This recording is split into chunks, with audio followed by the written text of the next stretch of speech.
It's a McLaren 720 S Spider coupe.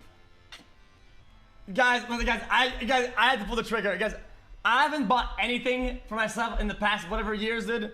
And when I saw it, I just want it. That's just what I want. It is what it is. And I just fuck it. I just pulled the trigger and I just bought it. So there you have it.